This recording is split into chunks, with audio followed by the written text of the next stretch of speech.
তারা যদি তাদের নিজেদের ভালো চান দয়া করে আসবেন না, দয়া করে এই কথাটাকে আমার থ্রেট হিসেবেই নেবেন। ও যুদ্ধ নয় শান্তি চাই বলেছে, তো ও যুদ্ধটা শুধু বিছানায় করতে ভালোবাসে বলে প্রমাণ করেছে। তো কোনো ধর্ম নেই, ও সব ধর্ম ঘোরা হয়ে গেছে। খ্রিস্টান একবার, হিন্দু দুবার, মুসলমানও বোধ একবার না দুবার।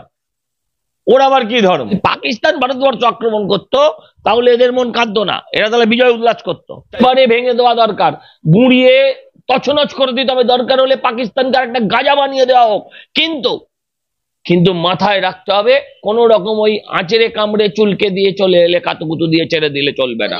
যে আর্মি অফিসাররা যারা এত বড় জেট প্লেন নিয়ে, ফাইটার প্লেন নিয়ে অন্য দেশে ঢুকে যাচ্ছে, তারা যুদ্ধ খেলছে।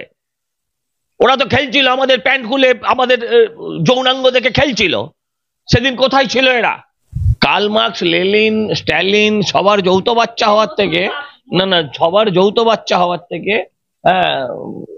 নরেন্দ্র মোদীর বাচ্চা হওয়াটা গর্বের। এটা বিমান বসু এমনি করে দাঁড়িয়ে আছে যে উনি ওই বিমান এলে এই বিমান আটকাবে না। আমি আপনাদেরকে একটা কথা বলি, সেটা হচ্ছে যে আমি ফেসবুক সহ অন্যান্য বেশ কিছু মিডিয়ায়, এখন অন্য মিডিয়ায় তো অন্য খবর নেই, ফলে সোশ্যাল মিডিয়ায় আমি গতকালও একটি সোশ্যাল মিডিয়ায় এমন একজনকে দেখলাম, আমার নামটা কি, দেবনাথ, হ্যাঁ, তো তিনি হঠাৎ করে বলেছেন, ঘোষণা করেছেন যে ওই মৌলালির মোড় থেকে একটা মিছিল হবে, বেশ কিছু নামও দিয়েছেন।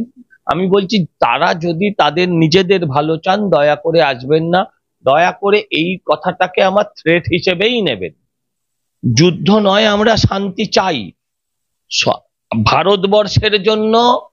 হ্যাঁ, শান্তিটা শান্তির, আর পাকিস্তানের জন্য এই মুহূর্তে আমরা শ্মশানের শান্তি বা কবরের শান্তি চাই। তার কারণ যেভাবে প্রতিনিয়ত শুধু এই 26 জনকে মারা নয়, এটার সঙ্গে পুলওয়ামারও হিসাব তোলা হচ্ছে, এটার সঙ্গে বোম্বে ব্লাস্টেরও হিসাব তোলা হবে। কারণ এই রোজ রোজ রোজ রোজ এই যে মানে ওই ছুতো কি বলে সোনারের, হ্যাঁ, স্বর্ণকারের ঠুকঠাক, এ আর কতদিন?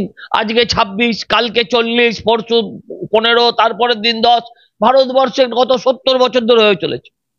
আর্মি গেলেই তাকে ইট মারবে, এটা আর কতদিন? এটা ভারতবর্ষের এই অসম্মান, এই সম্মান নিয়ে ভারতবর্ষ আর কতদিন সহ্য করবে? যদি দুর্বল হতো সে সহ্য করতে বাধ্য হতো, অথচ দুর্বল নয়, সবল। আমরা একটা আইডিওলজিতে বিশ্বাস করি যে আমরা কাউকে অ্যাটাক করব না, তাই বলে এইভাবে অসম্মানিত, আক্রান্ত, নিপীড়িত, নির্যাতিত আর কত বছর? কত বিধবা হলে, কত বাপ মা হারালে, কত সন্তান অনাথ হলে এই রক্ত বন্ধ হবে?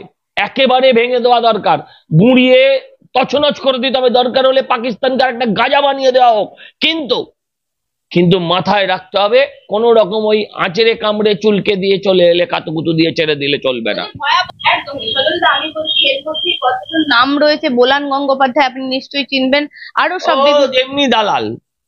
মুখ্যমন্ত্রীকে মাথায় রাখতে হবে। মুখ্যমন্ত্রী যে কথাটা বলেছেন, আমি সারা জীবন যদি মুখ্যমন্ত্রীর বিরোধিতা করে থাকি, এইটা আমি বলেছি যে মুখ্যমন্ত্রী একটা প্রকৃত মুখ্যমন্ত্রী, একজন প্রকৃত দেশপ্রেমিকের মতন কথা বলেছেন, কিন্তু নিজে এক কথা বলবেন, আর কখনো ওই সাগরিকা ঘোষদের দিয়ে বলাবেন, কখনো ওই কি নাম যার বিভিন্ন এনার্জি থাকে, মহুয়া মৈত্রকে দিয়ে বলাবেন, কখনো কুণাল ঘোষদের দিয়ে বলাবেন, হ্যাঁ, কখনো বোলান গঙ্গোপাধ্যায় না কি নাম আছে তাদেরকে দিয়ে রাস্তায় নামিয়ে দেবেন। এটা কিন্তু চলবে না, এটা খুব পরিষ্কার কথা, এটা চলবে না। যুদ্ধ খেলা এই যে তৈরি হচ্ছে, হ্যাঁ, যুদ্ধ খেলা, যে আর্মি অফিসাররা যারা এত বড় জেট প্লেন নিয়ে, ফাইটার প্লেন নিয়ে অন্য দেশে ঢুকে যাচ্ছে, তারা যুদ্ধ খেলছে। ওরা তো খেলছিল আমাদের প্যান্ট খুলে, আমাদের যৌনাঙ্গ দেখে খেলছিল। সেদিন কোথায় ছিল এরা?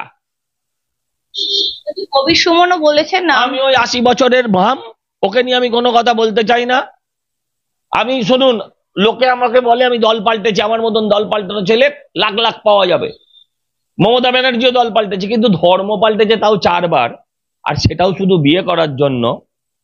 এটা আপনি কাউকে দেখেছেন? ও যুদ্ধ নয় শান্তি চাই বলেছে, তো ও যুদ্ধটা শুধু বিছানায় করতে ভালোবাসে বলে প্রমাণ করেছে। ও একের পর এক বউ ছেড়েছে, কোথাও বউ ছাড়তে গিয়ে জেল কেটেছে, বউ অত্যাচার করে জেল কেটেছে। ওর গান ভালোবাসতাম, কিন্তু আমরা ওকে ঘৃণা করি। সম্পূর্ণভাবে দেশপ্রেমের বিরুদ্ধে, এই যুদ্ধের বিরুদ্ধে, ধর্মের নামে এই যুদ্ধ, ধর্মের নামে এই যুদ্ধ, সেই যুদ্ধ। ধর্ম কি? ওর তো কোনো ধর্ম নেই, ও সব ধর্ম ঘোরা হয়ে গেছে। খ্রিস্টান একবার, হিন্দু দুবার, মুসলমানও বোধ একবার না দুবার। ওর আবার কি ধর্ম, ওটা নিয়ে আমি কোনো কথা বলতে চাই না। আমি বলছি সজল দা, এই যে দেশের মধ্যে থেকে এই মুহূর্তে আমি বলছি কেন পাকিস্তানের এগুলো জন্য এগুলো এগুলো কিন্তু আর ভারতবর্ষে আর কোথাও হচ্ছে বলে আমার মনে হয় না। এই 35 বছর সিপিএম এই সেকুলারিজমের পাঠ পড়িয়েছে, তারপরে এখন 15 বছর ধরে এই সেকুলারিজম, এই 50 বছরের সেকুলারিজমের রেজাল্ট এগুলো। তাদের প্যালেস্টাইনের জন্য কষ্ট হয়, প্যালেস্টাইনের জন্য, প্যালেস্টাইনের যুদ্ধ বন্ধ হোক বলে না। সিরিয়ায় যদি নিজেদের মধ্যে দুই মুসলিম সম্প্রদায়ের মধ্যে যখন যুদ্ধ হয় তখন এদের মন কাঁদে না। এদের মন তখনই কাঁদে যখন একমাত্র ভারতবর্ষ পাকিস্তানকে আক্রমণ করে। যদি পাকিস্তান ভারতবর্ষ আক্রমণ করত তাহলে এদের মন কাঁদতো না, এরা তাহলে বিজয় উল্লাস করত। রাস্তায় যেন না বেরোয়, আমি পরিষ্কার বললাম, রাস্তায় বেরোলে এর ফল ভুগতে হবে, পাবলিক জবাব দেবে। তাতে যদি আমায় জেল কাটতে আমি জেল কাটবো। হ্যাঁ, আপনি কি মনে হলো ঘুরিয়ে পেঁচিয়ে বলছি? যুদ্ধ নয়, শান্তি চাই। আমি বলছি যে আপনারা নাকি এটা উন্মাদনা তৈরি করছেন এই বর্তমান যে পরিস্থিতি চলছে। আজ যদি উন্মাদনা না আসে, আজ যদি রক্তে যুদ্ধের ডাক না আসে, তাহলে কবে আসবে? কবে আসবে?